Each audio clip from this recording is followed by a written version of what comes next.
This is about planning and implementing, developing your business plan using F&B as a contextual case study.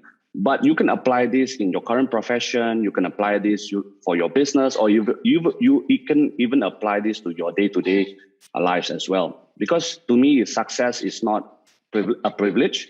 It's actually a contribution of a lot of factors, such as hard work, work smart, and a lot of things like that. And ultimately, it really boils down to the captain of the boat that will drive the business. So I'm actually coming from the bigger picture, and I will slowly zoom down later on several techniques that you can actually use to start your home baking business or other home businesses as well.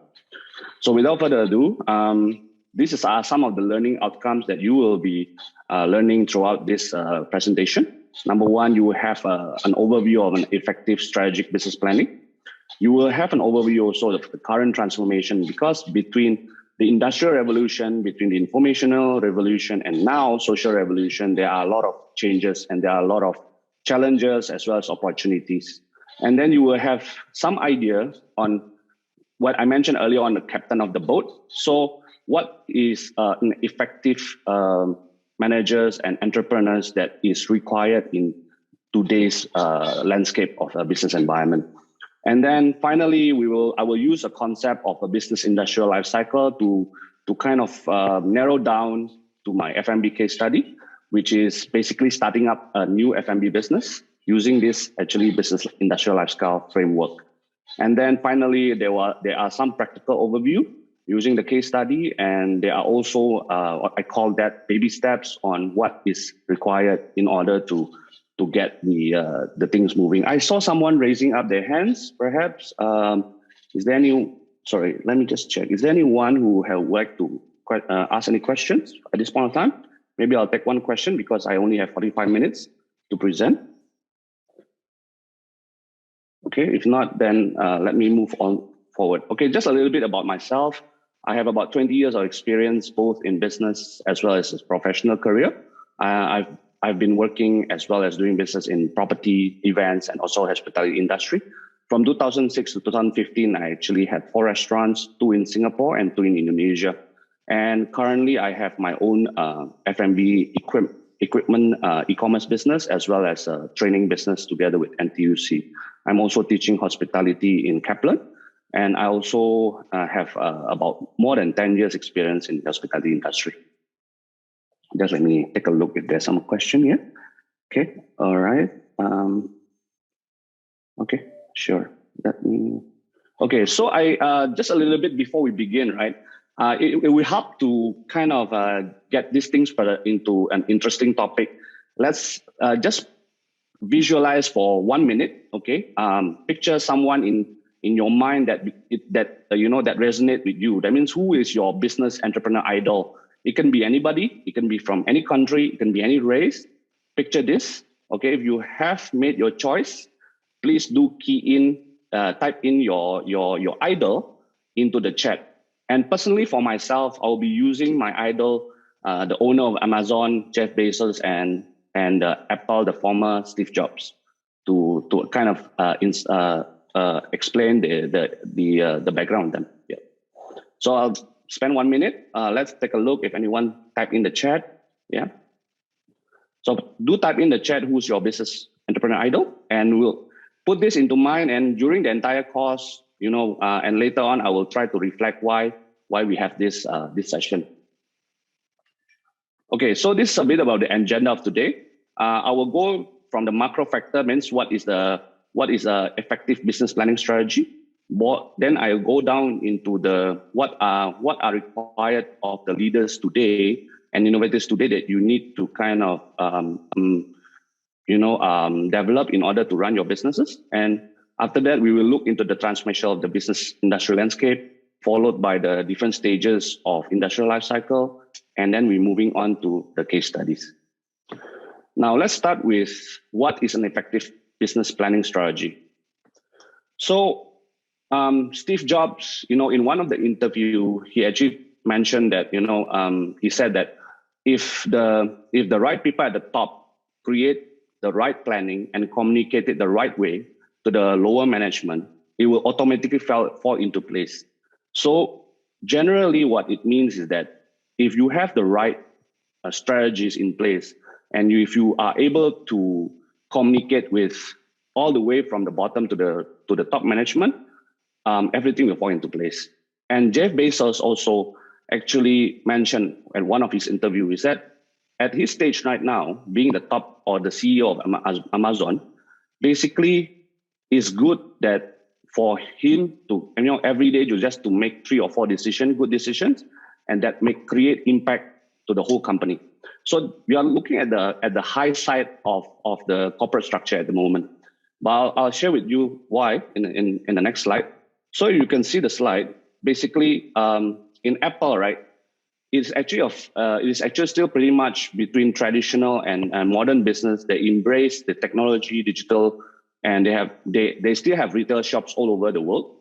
But changes in Apple magics happens actually in the retail side. That means decisions are made every day, and insights are given, and people who are working in the operational level is involved in the change and strategy implementation of the company. That's why Apple today is worth more than $4 trillion. Same thing with Amazon. They are everywhere. Basically, their business today, they are worth more than $1 trillion. Their business is more than just providing a marketplace, e-commerce. They are in supermarkets. They are in cloud computing. Basically, their business are everywhere. But the difference between Amazon and Apple is that Amazon basically conquer the digital business side. So they don't really implement a lot of retail shop, whereas Apple is still pretty much implementing the traditional retail kind of business. So just to give you a perspective, right? Every big business starts from small business. And every successful CEO or leaders today also start from the bottom.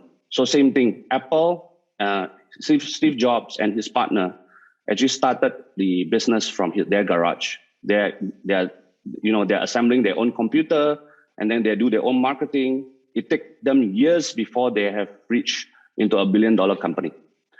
While Jeff Bezos, actually, they also started in the garage.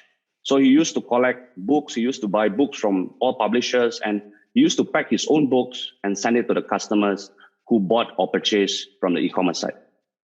Now, that's the key point, right? So the common interest here is it seems like a lot of entrepreneurs has their success starting from the garage.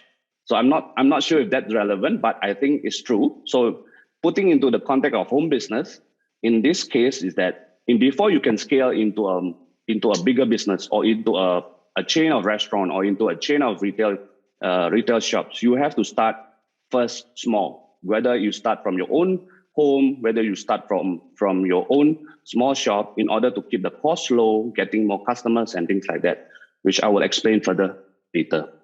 So what is a good leader? What is a good innovator?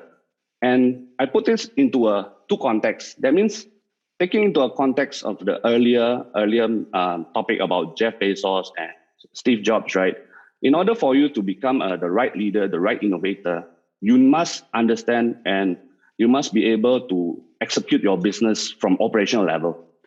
That means that you need to be intimate with the business. For example, for Jeff Bezos, he really understands the logistic part, the fulfillment part before he actually, and he also understands the IT part of running the e-commerce business before actually he runs into the management position.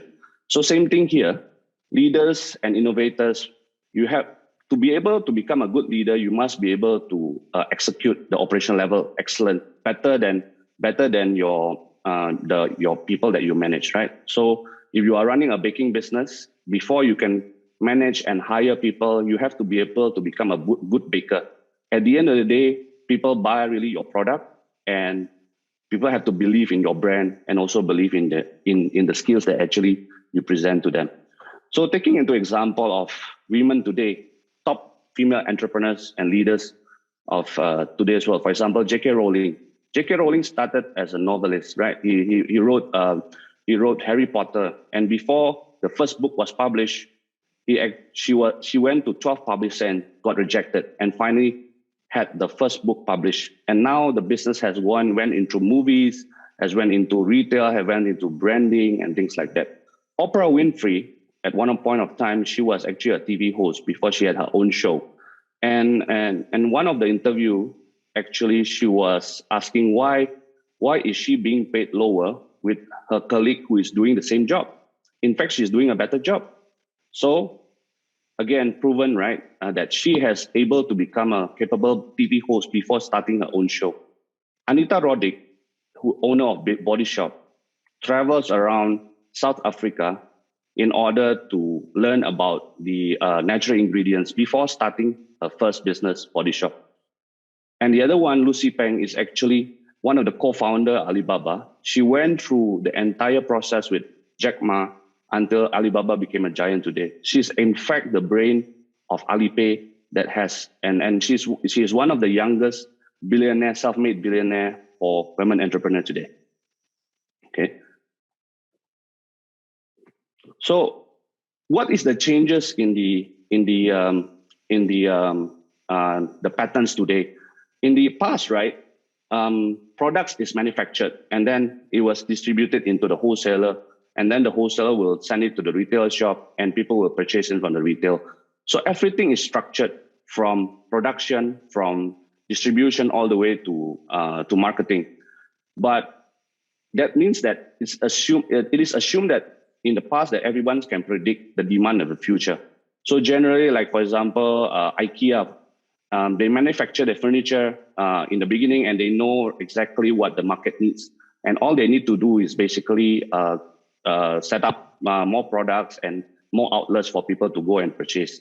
But today is different, right? As I mentioned, in the Industrial Revolution, things are predictable. There are not so many competition. The internet is not there. So production happens first before the distribution. Distribution happens first before the marketing.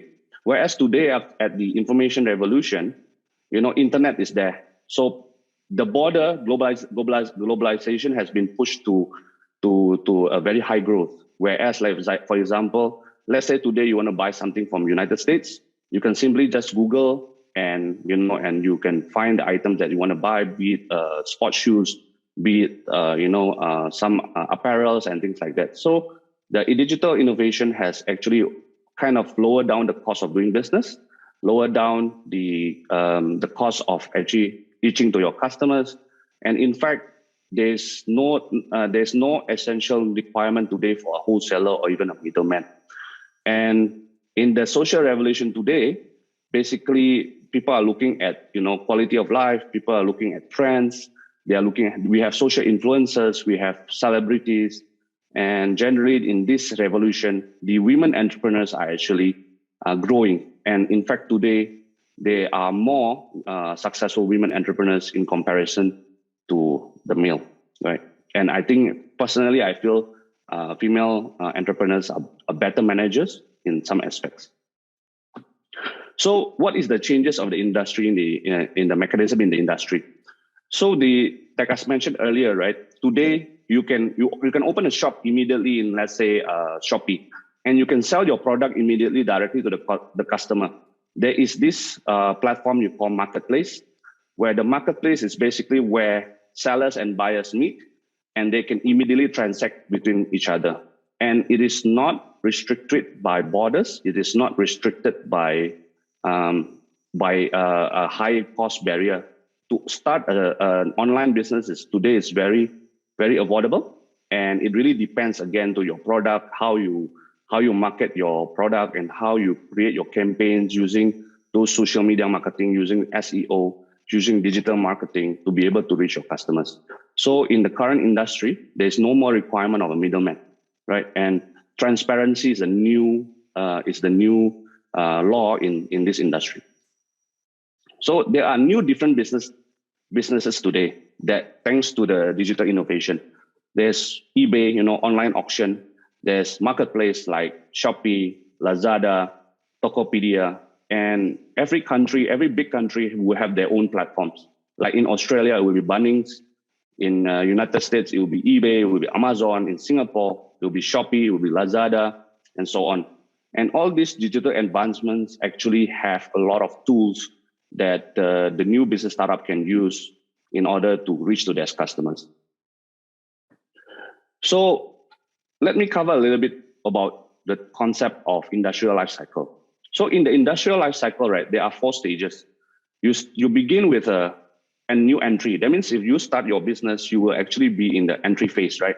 The entry phase, and then you will have to actually promote your business. You have to find customers. You have to innovate. You have to differentiate, and you have to kind of win against the competitors. Then you move into the growth stage. In the growth stage, you'll be enjoying, a good growth, but growth means to be able to sustain growth, especially in today's market, you really have to keep, innovating. You really have to keep creating awareness. You have to keep making your products better and things like that. And then where it reached to a mature state, for example, like Apple today, it would be considered mature. They are very big. And in fact, they also have a lot of competition. They have a lot of risk of actually declining. So big companies like Apple, Amazon today, they have to keep innovating. They have to keep repositioning. They have to keep moving to a new industry in order to keep themselves relevant. So this is the stages in the industrial life cycle. So how this applies to your business, and I will focus on the case study later on the new entrant business, which is kind of, you want to set up your home baking business, then what do you need to do? It will cover up in the next slide.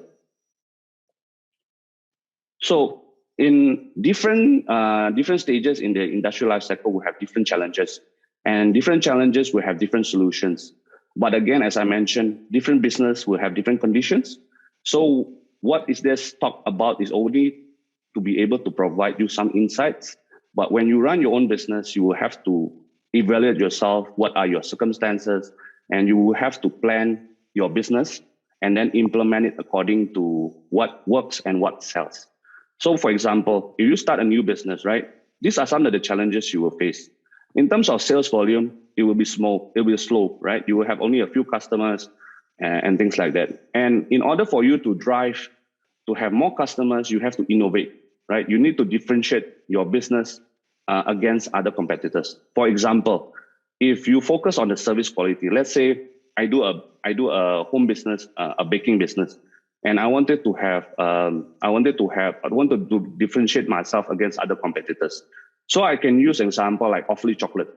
Awfully Chocolate, this chocolate retail chain is very successful in Singapore. They have these terms called from scratch and all fresh ingredients. So everything is made in-house. Everything is made from scratch. So fresh equals to good quality, right? And the service quality means that for every customer who purchase, they must be your loyal customers and they must come back and keep purchasing from your business. And that's how a startup business is able to move to the growth stage, right? So, and in the early phase, when you do your home business or when you start your business, the amount of customization is very high. Meaning, right, you still can afford to do a lot of innovation. Meaning, you can do the extra mile to, for example, you can create a lot of product variety. You can create a lot of promotions. Whereas when you have more customers, when you are growing bigger and you have regulars, you need to standardize the operations. So at the growth stage later on, when your business has increased in terms of revenue, in terms of market size, you will need to focus on increasing your distribution. You need to focus on standardizing the quality. You need to be able to create new promotions to be able to boost the growth. So this is in this next F&B context, I will only focus on the introduction part. And then, so in setting up a new business, right, I will put into 3 frameworks. So now, the most important thing is before you start your business, what is the value proposition or what is the core value of the business, right? I mean, before you even wanted to sell your idea or wanted to sell your product to others, you must be able to convince yourself that, you have something different. And in the context of F&B business, it has to be about the product. It cannot be just because you have a nice concept. For example, you want to build a theme of a spaceship restaurant. Okay, the restaurant can be a spaceship. The interior design can be like if you are in the outer space. However, when the product comes, you are serving generic product like burger, French fries. and the quality of the product is not good. So basically, that's not the focus here. The focus is, in order for you to start your business, you have to focus on the product. So for F&B, it boils down to your food and your beverage. So it has to be of high quality. It has to be of a difference to others. So again, you have to ask yourself, what would be the value proposition of the business? And then after you have your concept, the product, what is your product? What is your concept? And then how you're going to run the business? How you're going to plan your service operations? How does your business work? Are you going to operate this from home? Are you going to manage it yourself? And do you have the resources for that? So if you are doing a home baking business, for example, you have to think about, okay, where to source the flour. You have to create an SOP in order to ensure food safety, ensure consistency in the mixture, and ensure that there is the speed and the productivity when you produce your baking, right? And then finally, when you have your service operation mapped out, you need to plan your targets and how you want to achieve your strategy. Your target means that, okay, in 6 months, I want to be able to break even. In 1 year, I want to be able to open a restaurant outlet outside my home. So that is targets, right? And then when you have the targets, we need to talk about how to achieve these targets. Now, using this framework, the 3 frameworks, you need to apply this framework in when you started your own business. So I'm going to use my past F&B business as a case study, which is, I call this international barbecue. So in Indonesia, back in 2009, I started my own first barbecue store. So I had the idea at that time. I saw Torikyu in Singapore, and they are doing quite well. And I'm sure a lot of you are familiar with Torikyu. They are selling yakitori, Japanese satay, and they have a lot of outlet. And basically, they have the concept of people buying freshly made yakitori, and they can take away with affordable price, very fast process, and it looks very good. So I had the idea to set up the international barbecue, meaning to combine between the West and the East. So I had three cuisine that I combined together, from kebab, and then from yakitori, and also from this Xinjiang malahoko, is the Xinjiang the lamb satay that is very popular in China. So I had this combination of international barbecue cuisine with the concept and format that we make it fresh, people can take away, and in the price is affordable. And so this is how I differentiate the value proposition. In terms of volume, the product is very fast to make, and the product is very affordable. So the target is always selling it quickly. The product is of high quality. The product is very affordable, and the speed is very high. So the focus is always on the sales volume. And then the variety, the concept of this international barbecue focuses on different product categories. Whereas in yakitori, you probably only can see about 9 food categories. In international barbecue back then, we serve more than 26 food categories. So basically, we have 26 different selection of barbecue, and this is our unique selling proposition in terms of product variety. And then in terms of variation in demand is quite standard. That means even if I have a high product category, because it's only focusing on barbecue satays, right? The process to the service operation to be able to cook these different barbecue items will be very standard. So the speed is fast, and the process is very easy to manage. So the variation in demand is manageable. That means when people have different orders, we can easily cater to the orders. And the feasibility, right? And that the idea is we are to have many kiosks located at a feasible area where actually people can see. We target students, we target professionals. They come by and buy lunch probably with 4 barbecue or 5 barbecue with rice, and they can eat it at whichever convenient place to them. So now comes down to the service operations, right? So how do I plan the service operation? Earlier on, as I mentioned, this is about running an international barbecue satay. So they only require a few equipment at the time. I only I don't need a lot of storage. So basically, a 4-door chiller and freezer is good enough to be able to store the products and the ingredients. And then practically the cooking method only uses either deep fryer and a barbecue grill.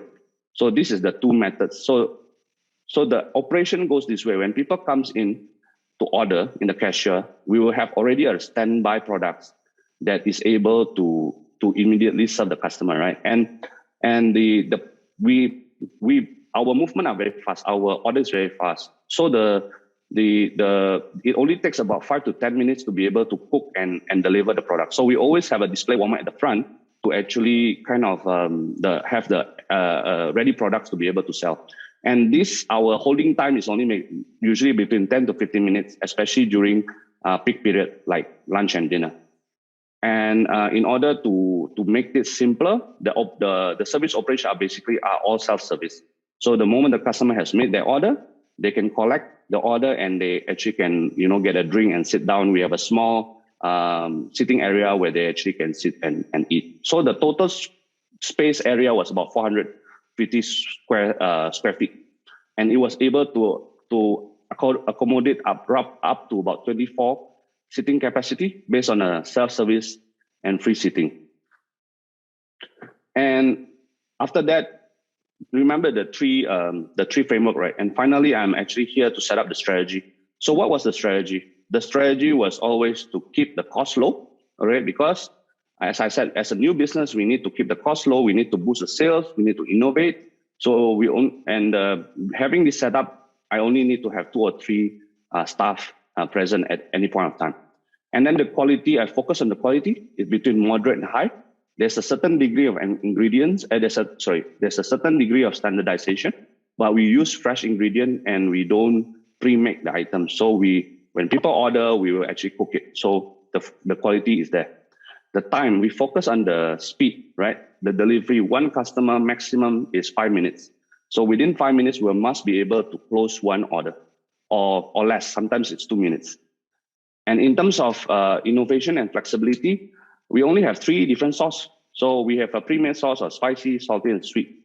And we don't have to stock in products. We can actually just pick it the day before, and we can actually just finish. So the storage is meant to finish and be used on that day itself. The routine, the task is very simple. It is designed to be repetitive, and it focuses on the time and the quality and the cost. Now, when you start your own home baking business, right? Using the F&B iBarbecue just now as a case study, the idea is, remember to always start small, right? And minimize your cost. So let's say if you are doing home business, right?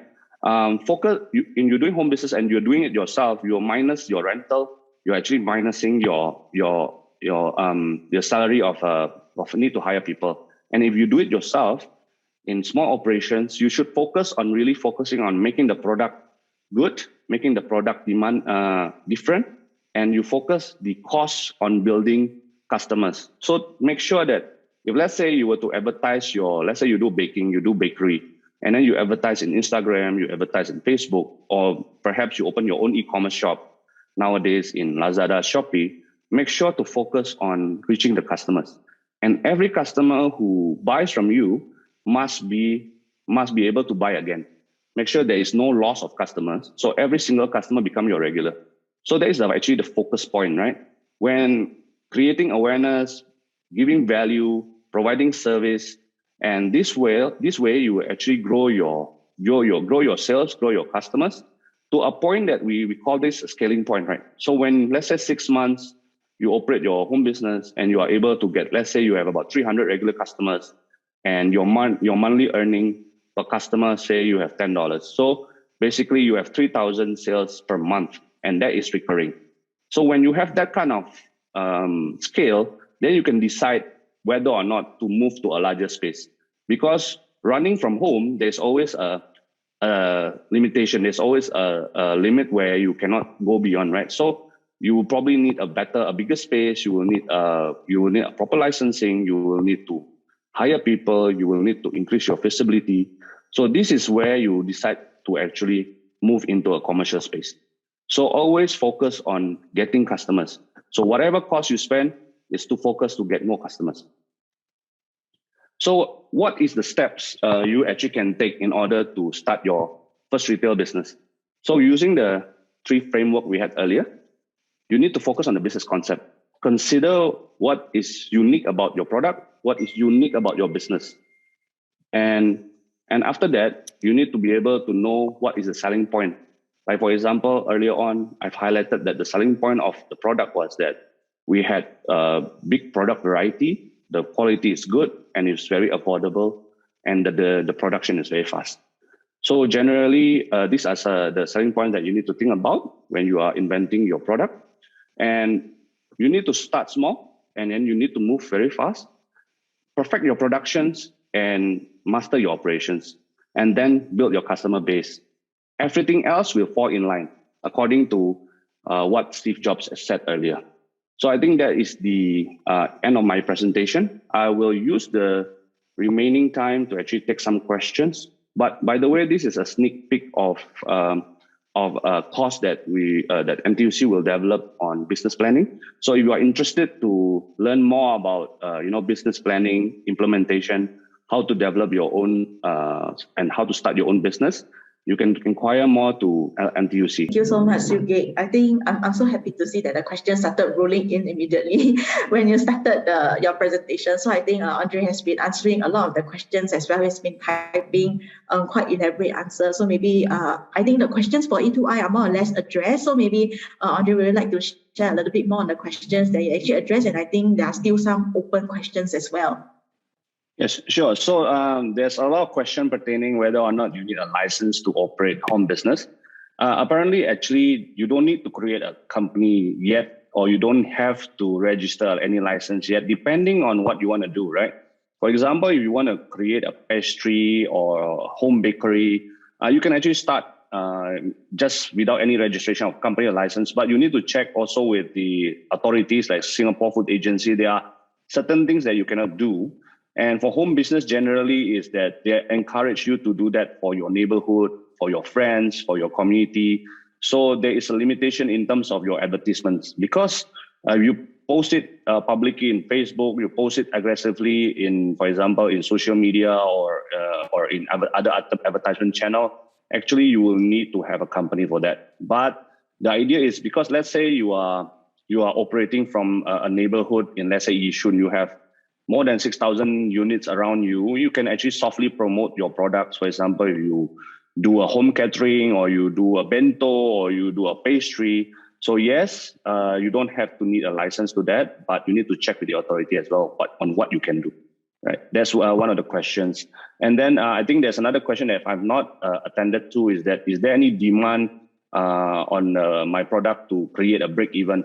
So generally, again, you go back to the basic, right? The product has to be different. Your product has to be special. And when I say special means the taste must be good. So you have to create something that really, really tastes fantastic, right? And how to do that? Very simple. I think you follow a very good recipe, you follow a very good mixture, and you use fresh ingredients. You cook it yourself, you immediately serve it to the customer the moment that they are cooked. So this actually will improve your high quality of the products.